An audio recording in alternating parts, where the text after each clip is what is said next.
Hello everyone. So doctor strange in the multiverse of madness MCU के लिए एक बहुत ही ज़्यादा इंपॉर्टेंट मूवी थी और उतना ही ज़्यादा इंपॉर्टेंट इसका पोस्ट क्रेडिट सीन था। सो इस वीडियो में हम उन्हीं पोस्ट क्रेडिट सीन्स के बारे में डिटेल में बात करेंगे और जानेंगे कि इसका फ्यूचर कहाँ तक जाने वाला है। और हाँ, अगर आपने ये मूवी नहीं देखी तो जाके पहले देख लो, क्योंकि वीडियो में मैंने पूरे खोल खोल के स्पॉयलर्स दिए हैं। सो आप देख रहे हैं द नर्डी बर्ड एंड शुरू करते हैं अपना बकवास।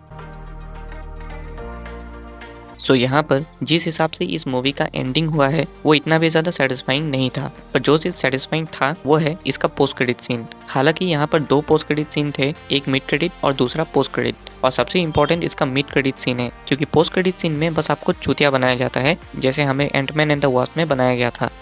सो मिड क्रेडिट सीन में हमें डॉक्टर स्ट्रेंज दिखते हैं जो एकदम रिलैक्स होकर वॉकिंग कर रहे हैं, पर वहीं पर उन्हें बहुत ज़्यादा पेन होता है और उनकी थर्ड आई खुल जाती है, बिल्कुल उसी तरीके से जैसे हमने मूवी में सिनिस्टर स्ट्रेंज के साथ होते हुए देखा था।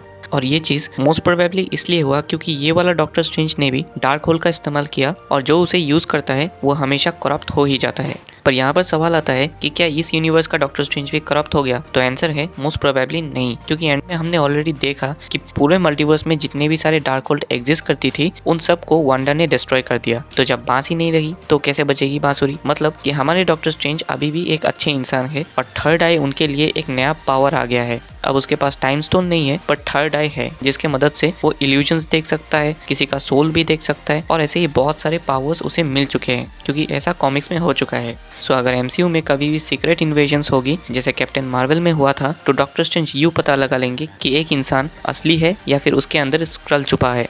अब इस सीन के अगले पल में ही एक औरत आती है पोर्टल खोल के, और ये डार्क डायमेंशन से आती है जहाँ रहता है सबका बाप डोरमामू। सो यहाँ अपेयर होने वाली सॉर्सरर का नाम है क्लिया, और कॉमिक्स के अकॉर्डिंग ये डोरमामू की बहन की बेटी है, यानी डोरमामू की भांजी है। तो डोरमामू सच में किसी का मामू निकल गया। तो क्लिया आके डॉक्टर स्ट्रेंज से कहती है कि तुमने एक इनकर्जन शुरू कर दिया है, अब चलो इसको रोकना है। और फिर वो दोनों ही डार्क डायमेंशन के पोर्टल में घुस जाते हैं और यहीं पर ये मिड क्रेडिट सीन खत्म हो जाता है। सो यहाँ बताया गया इनकर्जन का मतलब हमें ऑलरेडी इस मूवी में एक्सप्लेन किया जा चुका है, और कॉमिक्स में भी ये बहुत ही बड़ा इवेंट है। सो यहाँ पर एक्चुअली जब कोई बंदा एक यूनिवर्स से दूसरे यूनिवर्स में जाके कुछ उल्टा पुल्टा करता है तब दोनों ही रियलिटीज एक साथ में कोलैप्स कर जाते हैं, और इसी कोलिजन के लिए एक रियलिटी पूरी तरीके से डिस्ट्रॉय हो जाती है। सो इस मूवी में डॉक्टर स्ट्रेंज और वांडा दोनों ने ही बहुत सारे ऐसे कांड किए हैं मल्टीवर्स में, जैसे कि सारे इल्यूमिनाटी मेंबर्स को मारना, सिनिस्टर स्ट्रेंज का डेथ, फिर डार्क होल का डिस्ट्रॉय करना, और स्पाइडरमैन नो वे होम का इवेंट भी यहाँ पे शामिल होता है। तो शायद